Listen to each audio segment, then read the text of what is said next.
What would Buffy do? She would let people think what she wants, or what they want. We've got Queen of Pentacles and the Empress here. And the Buffy fandom is in shambles right now.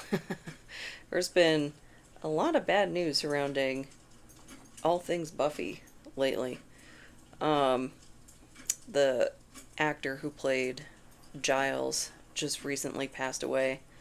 Um, I think for a lot of us who weren't necessarily getting great advice growing up, um, he was a good source of advice, of warmth that we didn't always have access to.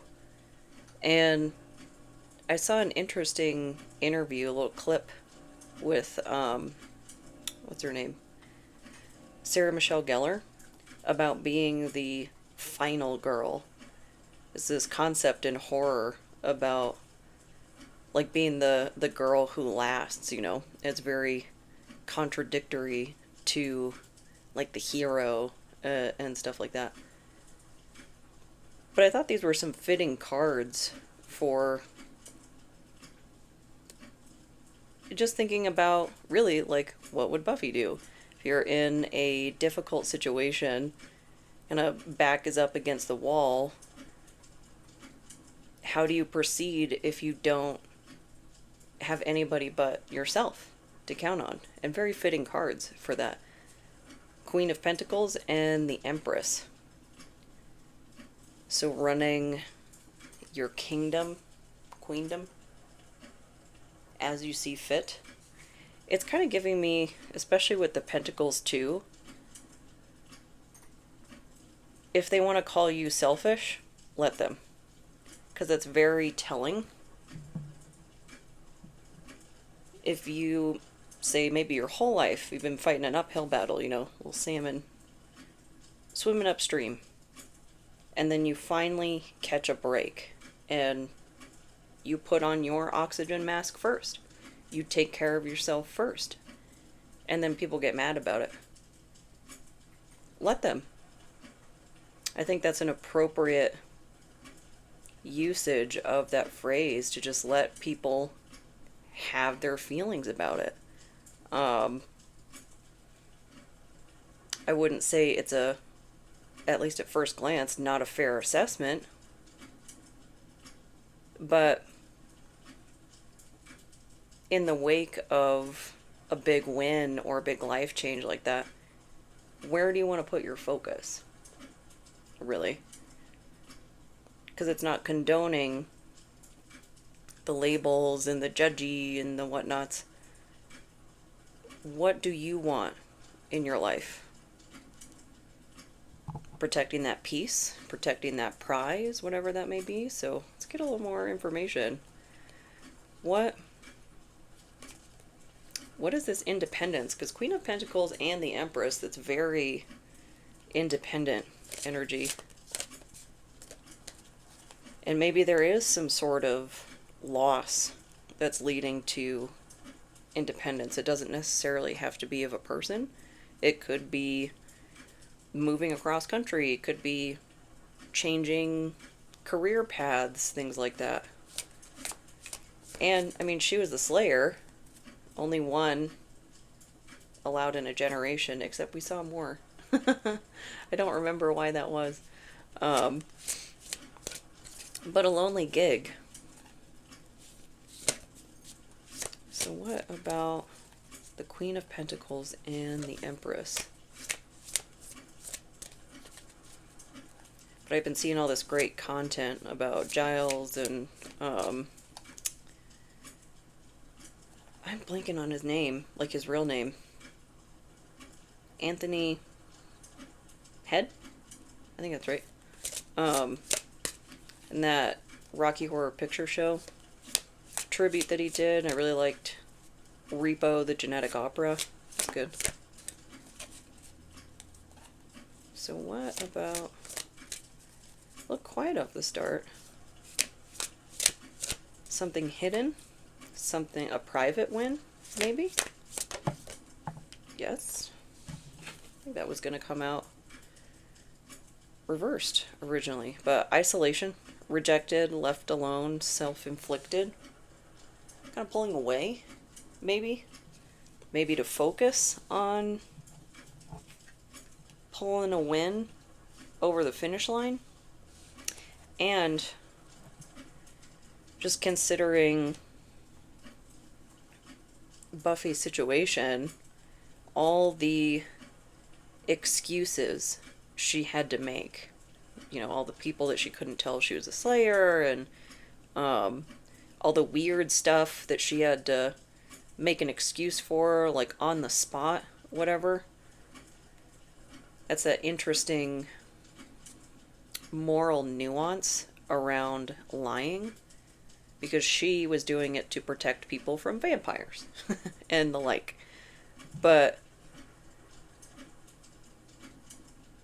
that's an isolating gig, having to be in a position where you can't be honest, because not only is she having to be deceptive, but she is not getting as many opportunities to connect with people about what she's going through herself. Like, they had their group, you know, their clique, but that's kind of limited. So what else about this isolation?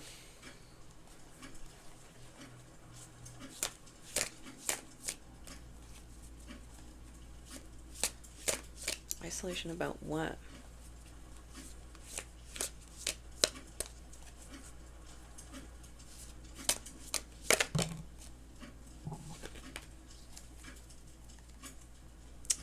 Distance and exhausted in reverse. So distance is divorce, ghosted, separation, and exhausted is burned out, burdened, and empty. But in reverse, look at that shadowy figure. And distance, something looming.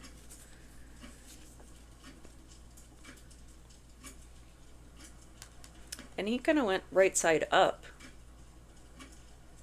when I turned the card over, just the way the image is oriented. Now he looks right side up with the card in reverse. It's kind of giving me Hanged Man energy, shifting of perspective. And distance,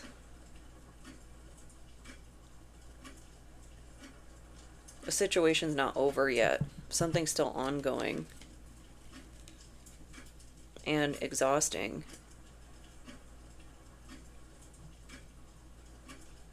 Maybe it's all angles have been assessed, and it's just there's no new information that will be gleaned from rumination. Like one of those complex, who is it? Was it early on in the show? I think it was the guy that she finally ended up using like a bazooka on. Something like that. Like, where's his armory coming from? But what's still ongoing? Something isolating, something, maybe something that can only be gone through by whomever Buffy is in this situation. You, cross-watcher, whomever. Ace of Scythes, Seven of Chalices, Seven of Cups, and the Sun in reverse. All of them are in reverse. And Scythes is swords. Chalices is cups.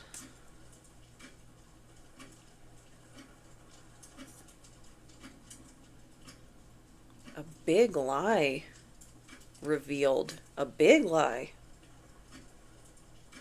Because the Sun in reverse is like something that's been delayed to come out. And I think this is her and Spike. But I'm trying to I can't think of another combination. That doesn't mean there isn't one. But I can't think of another combination that would be this indicative of like a heinous lie or something. Something really serious being hidden.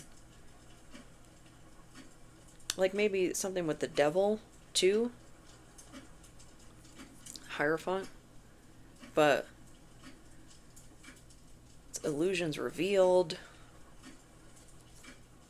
Like something that was hidden in darkness that's coming back out.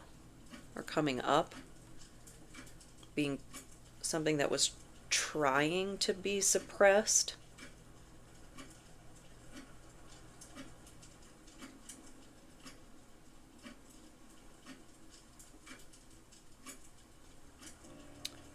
And maybe trying to bring this to the surface. Because Pentacles and Empress, that's material. Trying to take this out of the intangible into the tangible. The Scythes take it out of thought into sight, into being seen.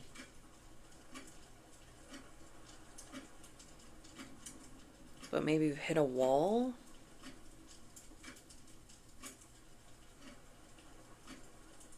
Or maybe that wall is what's being lifted. The long-awaited prize. So what's been holding this back?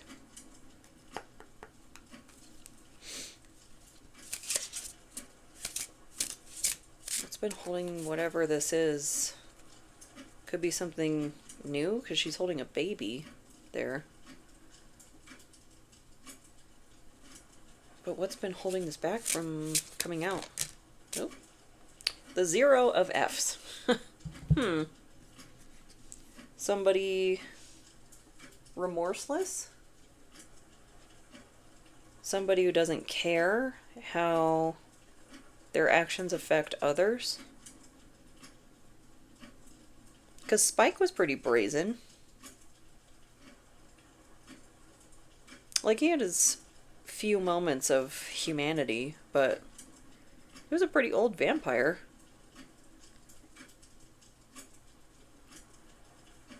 But it's kind of like, screw you. As long as I'm fine, it doesn't matter to me if you're isolated, you're worried, you're burnt out, whatever, as long as I am taken care of.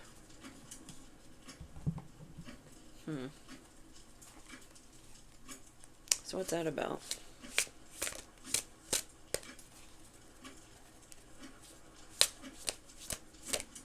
What is this? This is like the real selfishness in... Selfishness? Did I say that right? I think so. But in this situation... Oh, maybe that... Like you or someone being called selfish is a projection from the person or people who are actually being selfish. Whether it's over money or a status quo or something being adhered to. So the principle from the early seasons is coming to mind. Yeah, he was such a turd.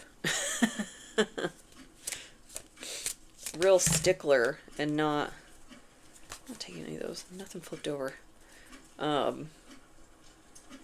But a real stickler for rules being followed to the T because they're the rules. Not because they're serving some greater purpose. It's like, do what I say because I said so. Like, why? For what reason? That's all I'm asking. Because doing the whole, like... Well, because that's the way it's always been. Okay. That's how we got here. I don't like where we are.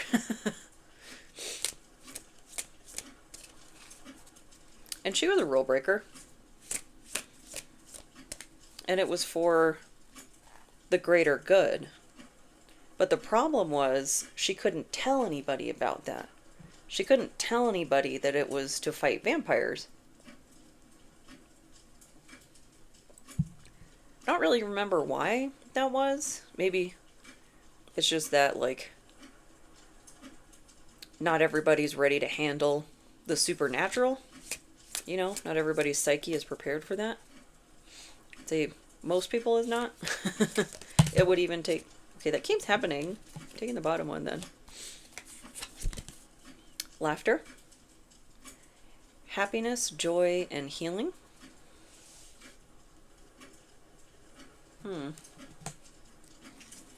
Just want to keep things like hunky-dory.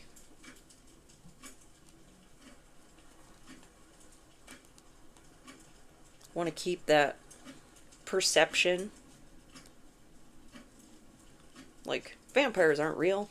Like, whatever that would be in your equivalent scenario. Something far-fetched. Something unbelievable that people don't want to accept. Because that'd be a pretty uncomfortable revelation that, like, okay, vampires are real, and I've been jogging at night, like, right past the hellmouth. So what else about laughter?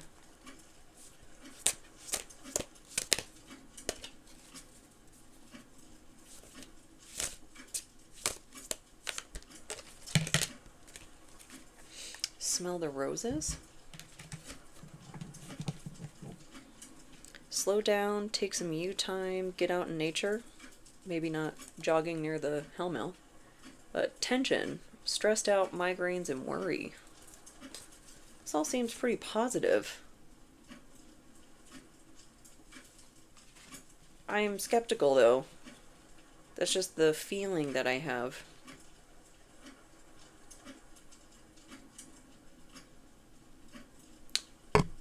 Is this the mask that a remorseless person is trying to give off? Like a happy-go-lucky, like, tra-la-la, nothing's wrong, there's no vampires. Ignore the garland of garlic around my neck. It's for dinner. Whatever. Meanwhile, they're a vampire. Something like that.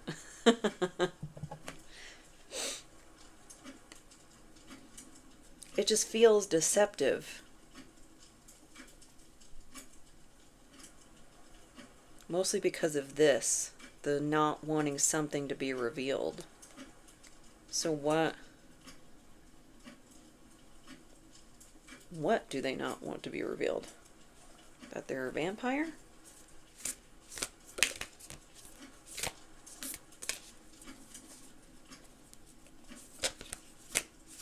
Or vampire adjacent? What do they not want revealed? Knight of Chalices. They're a womanizer? Because this is in reverse. Or a peopleizer? Can really go anyway. Three of Chalices. And, oh, there's the Hanged Man. And the last two are upright. But there's that, like the party scene, the Three of Chalices. And then the Hanged Man is a different perspective.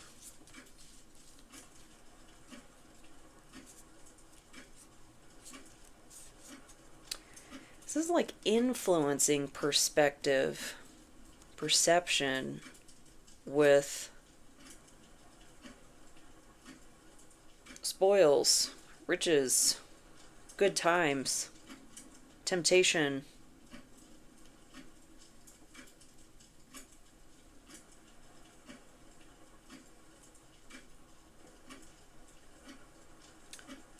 What I'm not understanding though is like, why would the projection onto you be that of like selfishness? Is that just like a lack of creativity? They don't know what to come up with, so they just project of the self? Maybe?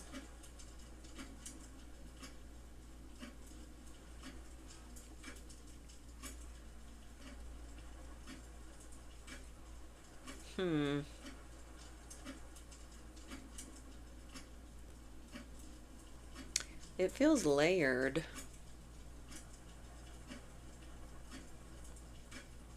So this is like their facade. But this hanged man,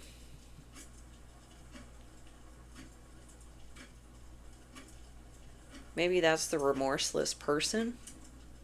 The person trying to hide something from being revealed. And I can't remember the scene. Was it that like Spike actually had a heart? Didn't want that being revealed? But in this case, it seems like someone's faking having a heart. Right as that clock chimes. And we're about to wrap up this lunar cycle on the Gemini new moon on Sunday. That's wrapping up that Taurus new moon Algol conjunction, a difficult transit. But then Gemini is a magician.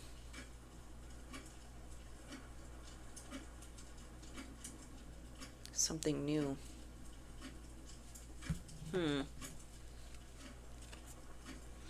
Actually, I got Gemini on this dice roll and the last reading. I don't think I mentioned it the last reading, though. Because last reading, it was Gemini the 10th in Venus, if I remember correctly. Now it's Gemini 11th in Mercury. So a bit of a progression there. And I think Mercury is about to be in the microwave again, soon, probably. But what's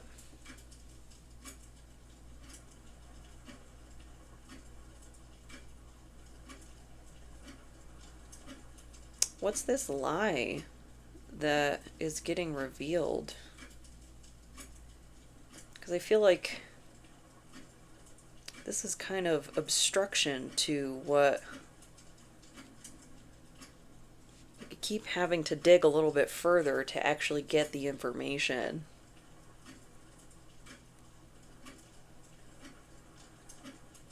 So what is this lie?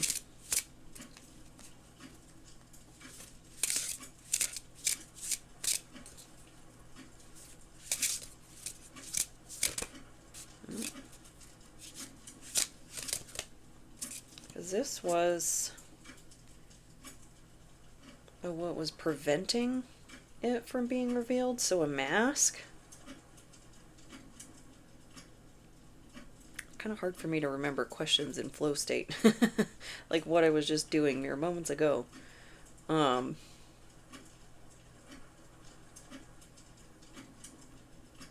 this is like what's covering this big deception. What is the deception itself?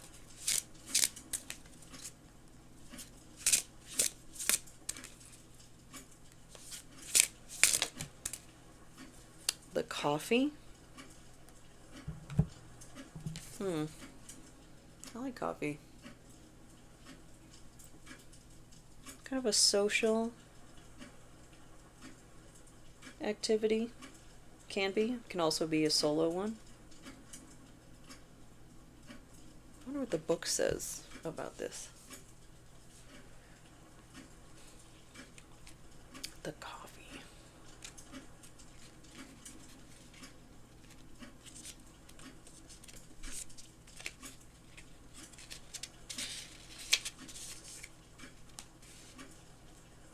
Candle popped right there. This card is bringing your attention to the alchemy in seemingly routine rituals, the sorcery in the everyday, the magic in the mundane. What are you overlooking and taking for granted? How can you pause and sip the coffee? Are you rushing through your day because you're in a hurry or because you're avoiding things that need attention and are easier to push aside? Hmm.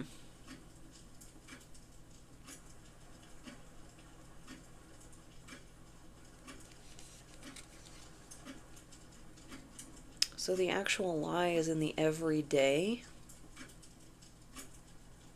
Some sort of everyday activity? Something seemingly simple?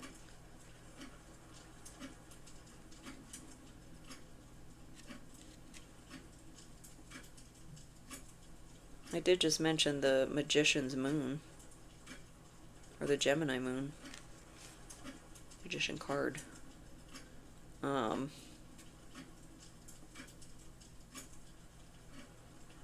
Hmm. Let's see.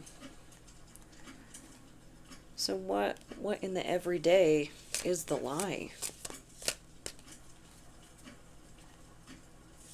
It's like something so layered into normal everyday life. It's like when you realize you've been conditioned to believe something. I even use like the word brainwashing, like it's in there so deep. It takes a lot of reflective work to even recognize that there's a problem.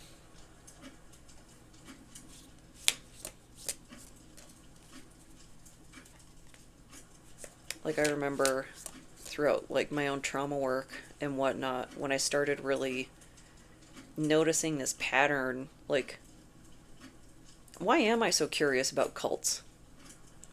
Like, why am I so drawn to that topic in particular? And like anything that even goes in that zip code too, like cults, conspiracy theories, true crime, things like that. And it's all this pattern recognition. But it was a lot of the like coercive control techniques that I think on some level I could kind of recognize, but it didn't register for a really long time. That like, oh, I'm suffering from pretty severe like neglect and abuse and things like that. Or I did at the time. So what about this coffee? Something that seems so normal that isn't. Like it's normal to you, it's normal to the perceiver.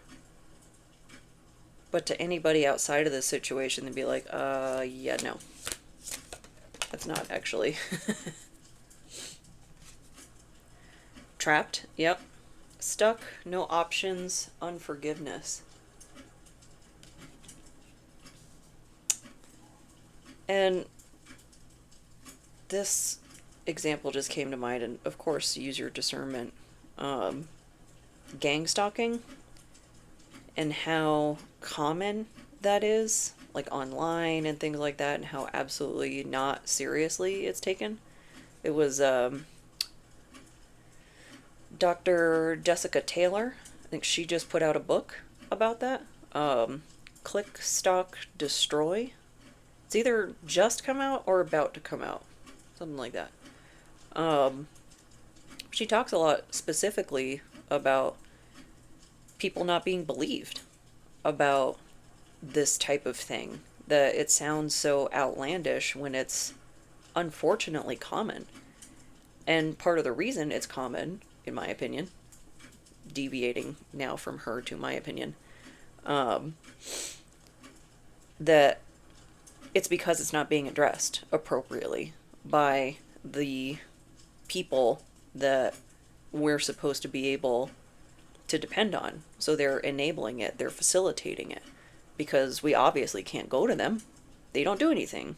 Or what they do is they over medicate the victim and then toss them in a psych ward. Something like that. And I'm sure some of the explanations for like why victims are getting over medicated and whatnot. It's like, well, it sounded so outlandish. Like, basically, it sounded crazy. Like, that's because it is. And then you put them through more. You should be held accountable. The people that they were supposed to be able to depend on. And ignorance is not an excuse. Not in the day and age of the internet. It should not be up to the victims to educate the people we're supposed to be able to count on. And even then, we'd probably still end up trapped. Masked, hiding, concealing, deception. Yeah, that's more that gang stalking stuff. Type of, like, mechanics. Because even if it's just one person and it's just cyber stalking, it follows a lot of the same patterns. But, like, police officers will write off stuff like that, like, because you didn't physically get harmed. Like, what about the psychological damage? The reputational damage that they'll do to, like, keep you isolated and trapped and things like that. I think there's a breeding ground for this type of behavior nowadays, because you can just make a profile.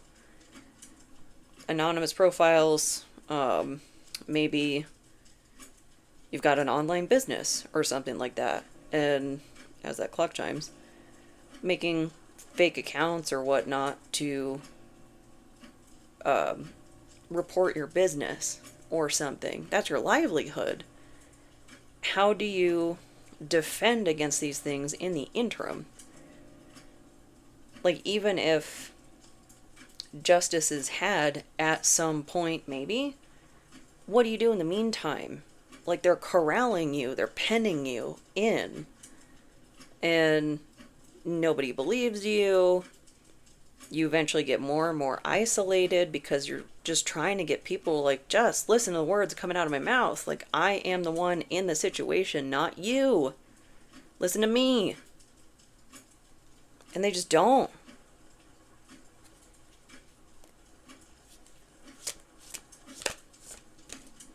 And I don't have a good answer. It's like all the quote-unquote protections that there are available are only in retrospect, not while it's actively happening, which is when it matters most. Because that's how you head off additional trauma, is dealing with it while it's happening. And then the burden that's put on victims to try and get justice that most times doesn't occur, unfortunately. And then that kind of leaves, I think, myself and others, like, wondering, okay, what do we do then? Because we're paying taxes into a system that doesn't protect us, into a system that doesn't believe us, into a system that if we speak up, if we get hysterical, whatever, we get over-medicated. Like, what are we supposed to do? How are we supposed to live as free people under these circumstances? Right now, the answer is you can't. And do we continue to appeal to the people who have had an opportunity to help us and didn't? I don't know.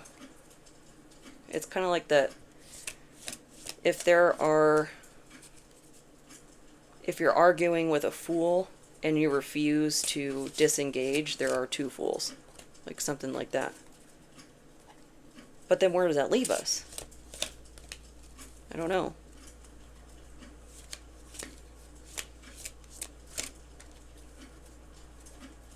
It's a catch-22 when we need help from the system that is gobbling up our resources and refuses to help us, but also relies on our labor, our work to be successful for their businesses, for everything.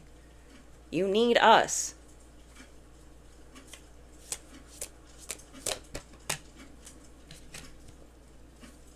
Yeah, hopeful, but in reverse. Inspired, optimistic success. I see a lot of it going around on social media. The, like, well, what do we do? We can't count on who we're supposed to be able to count on. They have created a world where my kind gets unalived every 10 minutes. They're not doing a good job. It's actually remarkably bad. And they still have power. That's kind of what I think is grinding a lot of our gears, is their actual stakeholders, the people, are the ones suffering the consequences of everything they're failing to do. But then they count on us for everything they need. Things are out of balance completely.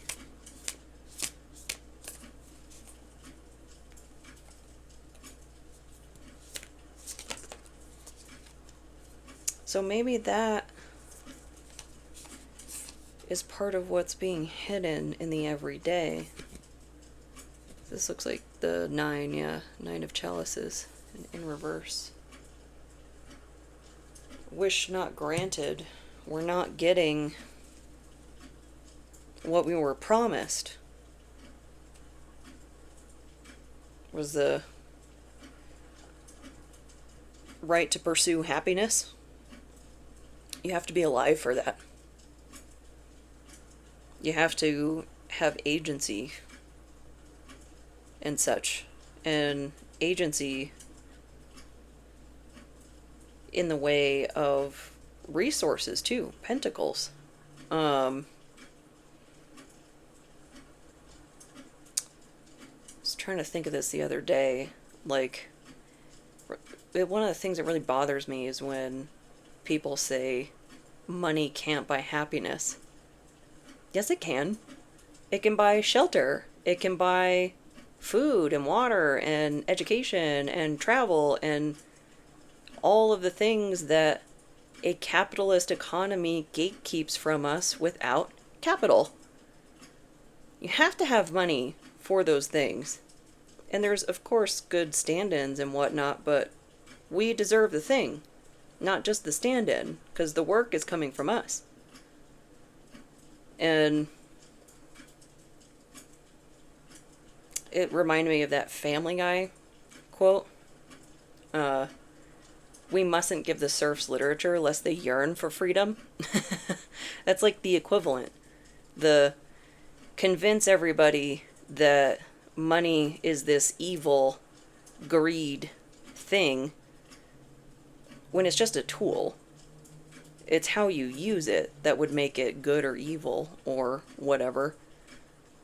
And it's so wrapped up into our day-to-day life, to be noble, to be selfless, and not seek the resources that you need to get by in this economy. Like, that doesn't make sense. One of these things is not like the other. There's a good reel. It's Steve Irwin, that clip from a long time ago, where he's saying, like, I love money. I'll take as much money as I can get from whoever will give it to me, and I'm going to buy up as much land and wildlife conservation spaces as I can. That's absolutely right. It's just a tool, but a tool that we need. And I think with women specifically, once you start getting successful and things like that, start thinking about yourself, putting yourself first. Queen of Pentacles, Empress energy. That's when people start lobbing the selfish, entitled, like this, that, and the other, when they've been benefiting off your labor in some way, shape, or form this whole time. Whether it's actually in a working scenario where you're not getting paid appropriately, i.e. wage theft, or in like a relationship context where the woman is like the project manager for everybody's lives because somebody forgot they were grown, I guess. We've got Temperance, the Magician in reverse, and Knight of Scythes.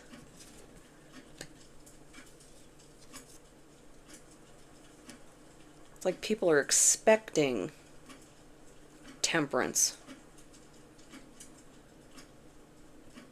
But then they get Willow in reverse. Willow in her witch phase. Or her witch awakening. It wasn't a phase. But Knight of Scythes, that's like cold, calculating, ruthless.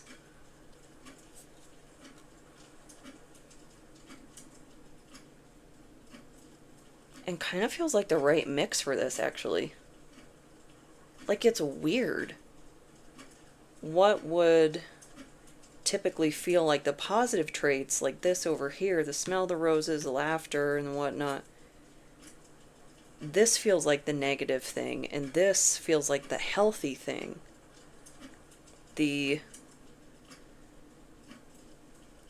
refusing to accept that societal narrative of women have to be selfless, women have to put everybody else first. Okay, who's putting me first? If the answer is no one, guess it's me. I have to, because someone needs to put me first. And if you want to call me selfish about it, go ahead. I don't care. Because I'm being taken care of, finally. You know?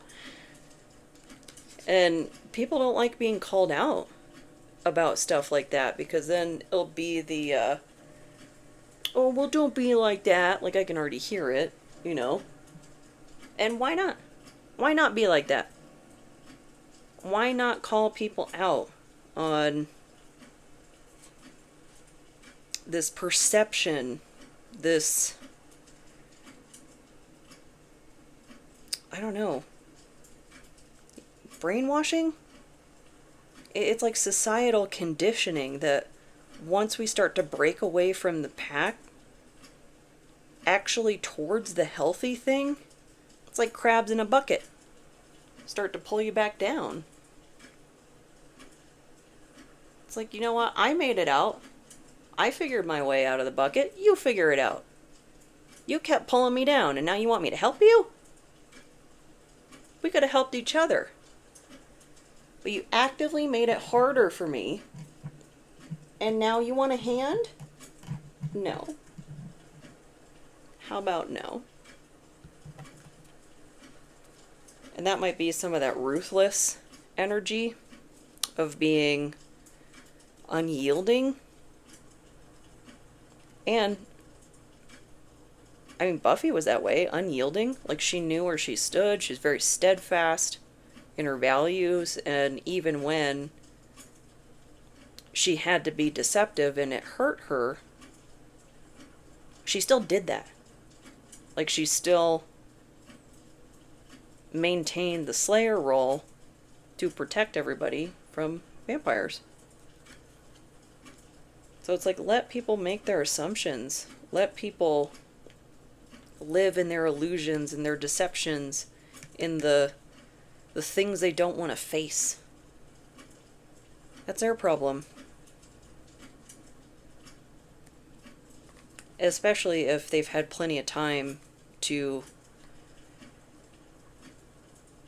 try and bridge that gap. Because it's not up to you, the woman, whomever, to always be the one going, are you sure? Like, do you wanna?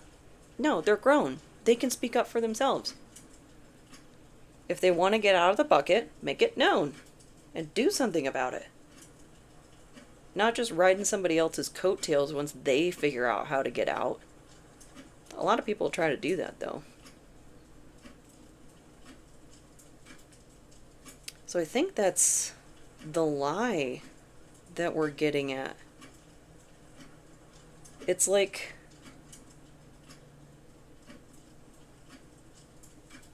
I kind of want to say the upside down writing itself. Something like that. Like, people just aren't falling for the same lines that we used to. These same, like, techniques, manipulation techniques that really hinge on manipulating perception, they don't really work anymore with social media, because now we have the education to combat this sort of thing, and that's a very, very healthy thing. That's a good thing. And the powers that be aren't going to like it, because it's going to knock them off of their horse. So, what's knocking power off of their horse? Or Spike, in this case. So I think Spike is the one who's trying to, whomever he represents,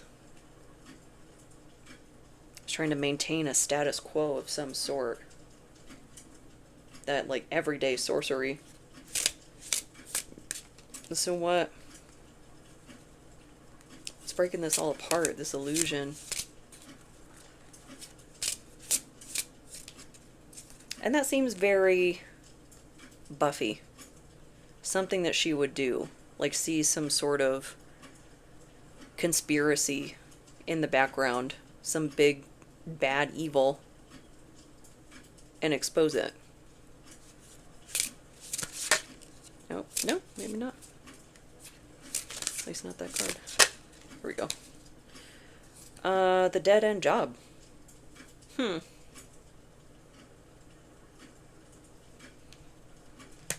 That's what's knocking somebody off of their horse? The dead end job. It's like a labyrinth back there.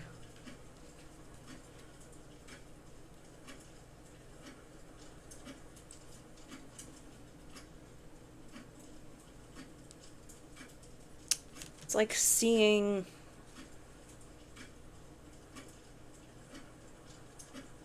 how pointless something is. Or seeing that this illusion, this perception that's being maintained, how harmful that is.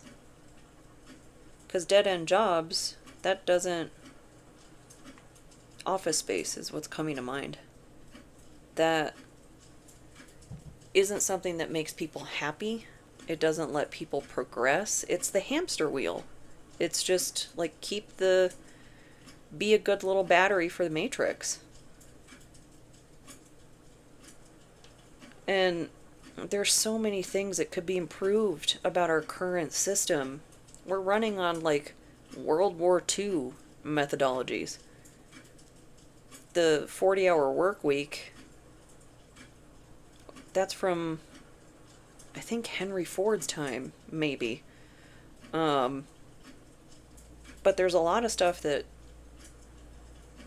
is so outdated, it feels like, I think to myself and a lot of people, a way to keep people complacent, not actually be productive and be innovative and progress us forward. It's just keep the hamster wheels going. Why? For what?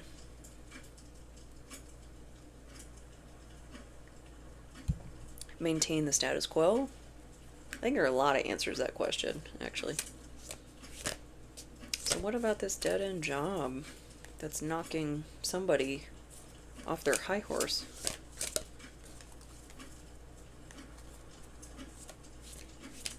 It's like people repeating themselves, saying over and over that, like, this is a broken system, this isn't working. And I don't know, the office manager or whatever at this dead-end job just continues to crack the whip, like, get back to work. Like, we're not doing anything productive. Like, we're really wasting a lot of time, a lot of resources, we're burning people out.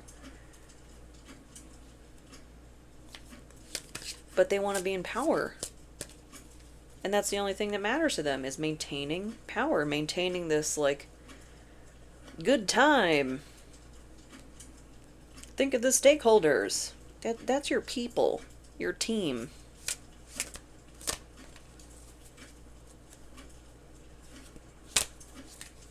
So what about this dead-end job?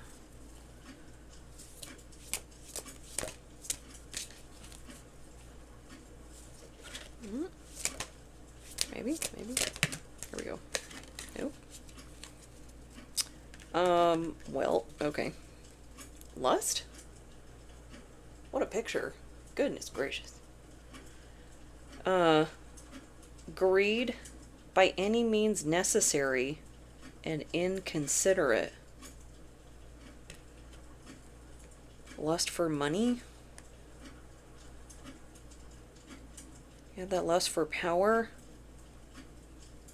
Again, it's just the stay in power at all costs. Don't do things that actually benefit the people that you depend on for your success.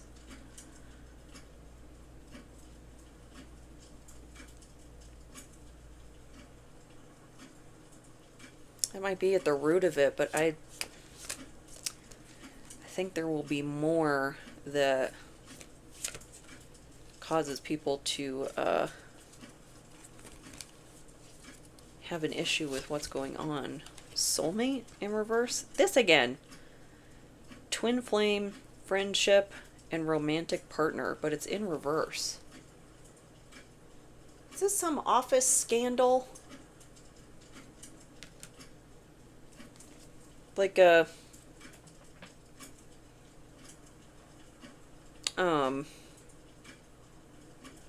Totally lost my train of thought. But it's like sexual harassment in the office. Something like that. Because this theme keeps coming up. There goes a clock. About like a fake twin flame. Like somebody maybe using that language.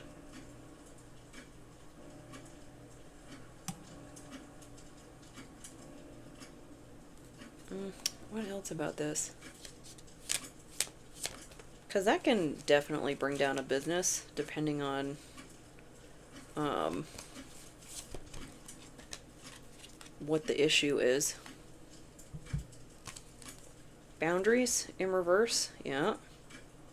Disrespectful, enough is enough, and defend yourself. Somebody didn't have boundaries in the office.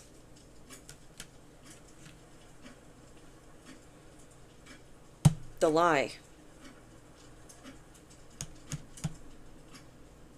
Did somebody lie about being in a relationship with someone at work? Like someone they work with? That is for sure sexual harassment. I mean, I'm not an attorney or anything like that. Talk to whomst you need to talk to.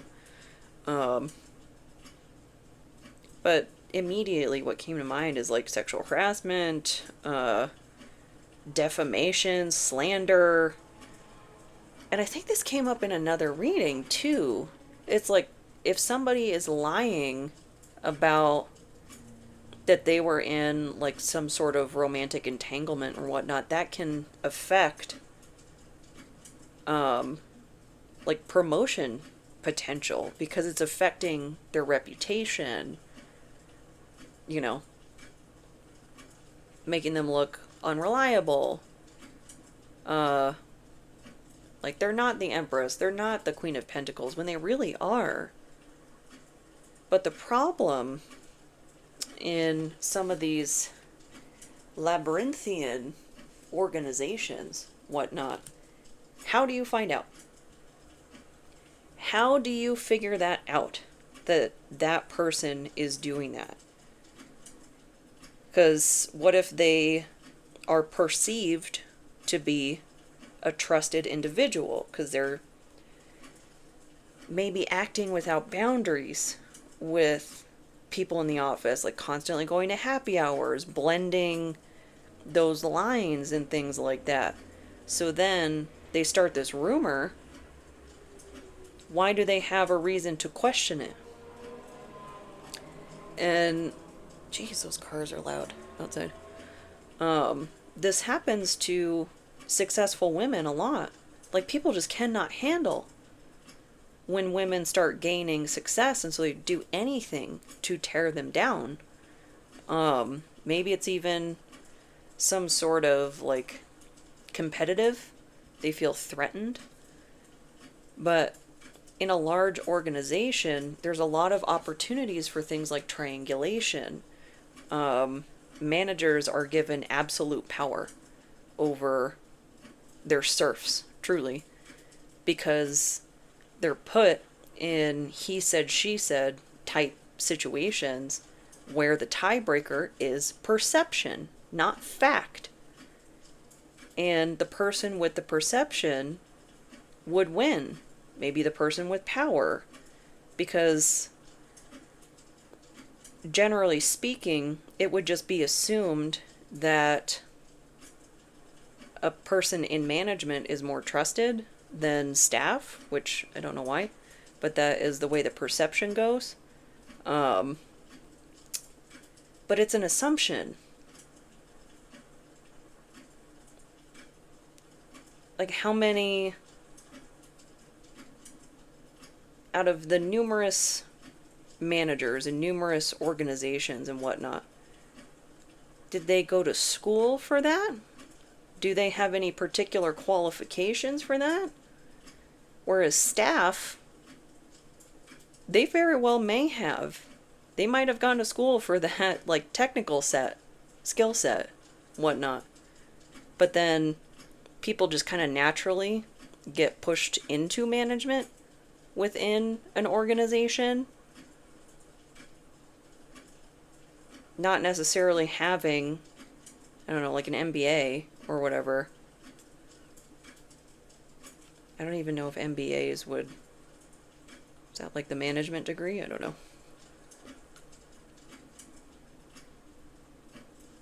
But it's like, that's all these lies that are coming forward. It's like all the opportunities for triangulation that existed were taken. Like, maybe the woman in question doesn't go to happy hours. One, because they're a minefield, just rife with opportunities for problems. But maybe somebody doesn't drink, or they're on a particular diet or something, and so they just don't partake. And then that leaves this window of opportunity for adults to act like children and gossip.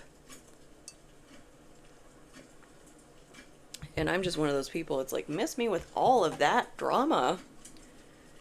And drama's downplaying it. Because this is like somebody's life we're talking about. And they're put into an impossible situation that the manipulator has control of, and they don't deserve to be in control. And they're just getting free reign to harm people. Like, representative of the organization put them in charge, put them in this position that has a high probability to be abused, and then didn't watch them, didn't provide any oversight to protect their people. And it's all on the victims to do something about it. It's wrong.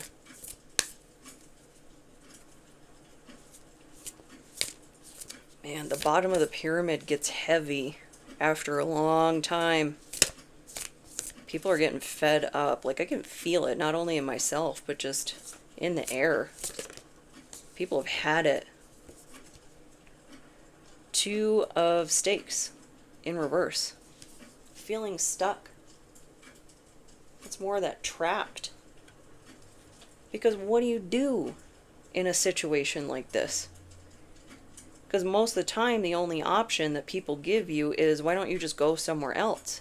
which is not fundamentally a different option. That's the same option somewhere else. They're all hamster wheels. They're not different. And there's no UBI or anything to lean on. So you, at least in my experience, you have to just take it.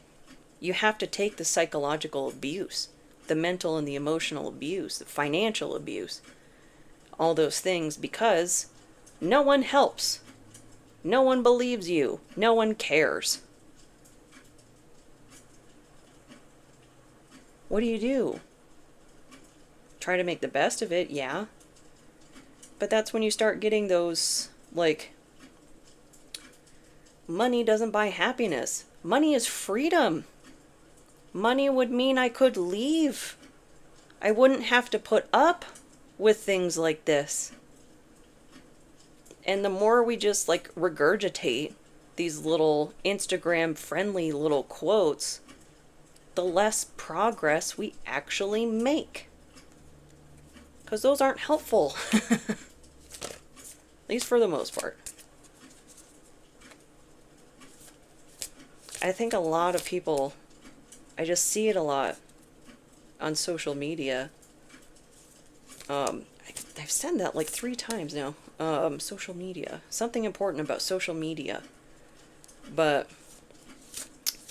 that's just the vibe right now I'm seeing in the general discourse is, why are we working this hard to be poor? Why are we working this hard to not have a say in things? That's some pretty big questions that the illusion's not being maintained anymore.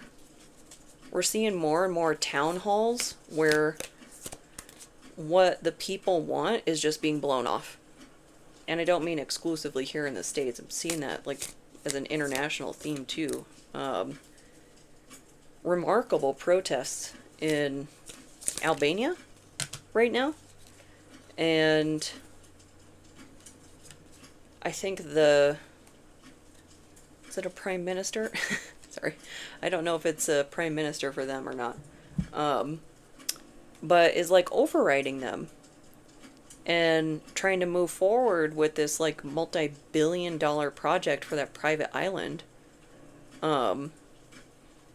That's obviously not what the people want. Like, you work for them, not for Ivanka Trump and Kushner. Like, really, who do you work for? We've got the Ace of Chalices and Wheel of Fortune in reverse. That's not great. No love, no luck.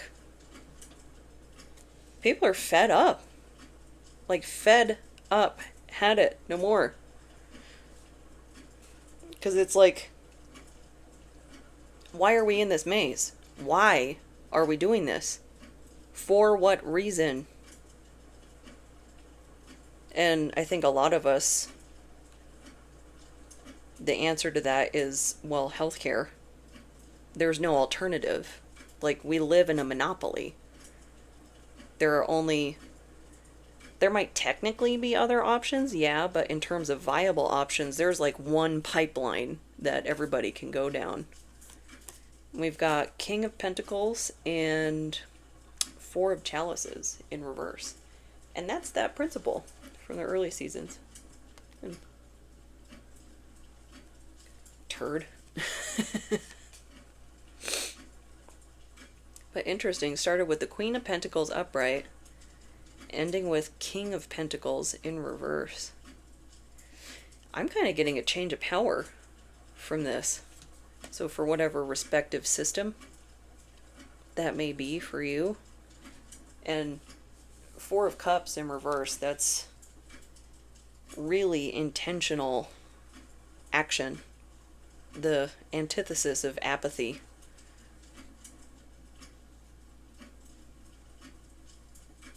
But I don't think from the King of Pentacles. Because not only in this reading, but the general vibe of things, King of Pentacles had time to act. Like, from where I'm sitting, men have been in power in this country for 200 years, and look at where we are. Like, we need a bit more diversity of ideas at the top. Because things aren't going well. By no stretch of the imagination are things going well. And that, I think we're accustomed to the apathy. That's like the social conditioning that's woven into us that, like, I'm seeing a lot of that language around AI right now. That, oh, it's just inevitable, it's the way of the future, like, get on the train, or what have you. That's gaslighting. It's not inevitable. These are choices that are being made by people in power. We don't have to make them.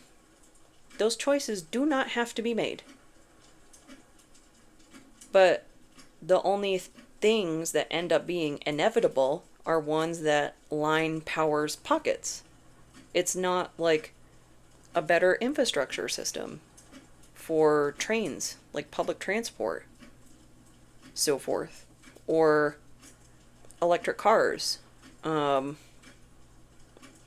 anything that benefits the bottom of the pyramid.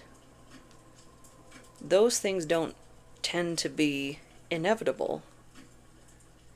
It's what keeps the status quo going, what keeps power in the hands of people who clearly don't mean us well, who don't think of the group. They think of themselves. And I think that's the big illusion that is falling. And what would Buffy do? She would rip that veil off without a second thought. Because that's what's the greater good. That is what helps the most people. The people in power know what they're doing. They're not lost little lambs that didn't know any better, that were blissfully unaware of how much they were benefiting from remaining in power and getting all the money and things like that, and keeping women and other marginalized groups down. Because think of how innovative people in these groups have had to be just to achieve less than the people typically in power. They are the competition. That's why they got to work so hard to keep them down. Keep us down.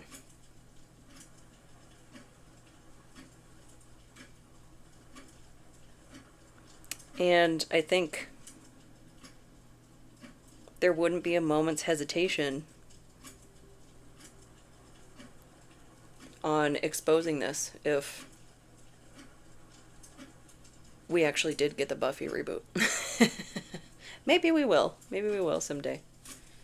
Who knows?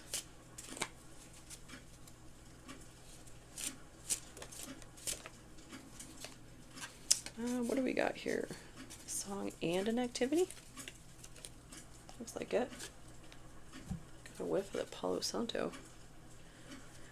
Take yourself out to a meal. And the gray. Interesting. The gray is like, be careful what you wish for, because you just might get it.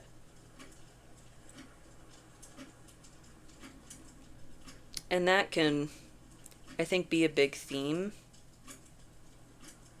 in really exposing truths, because that's like the underlying theme here. Because these are uncomfortable truths that I've been talking about. But what's even more uncomfortable to me is the hiding of it, of maintaining that mask. And yes, difficult process, of course, but what are the consequences if we stay as we are? I mean, not good consequences. Certainly not, I think, things going well for really the engine of everything that keeps everything going, which is the working class. Things aren't going well. But taking yourself out to a meal, and it is starting to get nice too. So whether you go out somewhere, maybe order in and eat outside, sounds like a nice afternoon. It is starting to rain a little bit in the afternoons, but a lot to think about. But if you're dealing with something challenging, where you're debating on maintaining an illusion or revealing the truth, I think what would Buffy do is a good self-reflective question. But overall, I hope this helps. I hope this resonates, and if it doesn't, I hope the next one does. Thank you so much.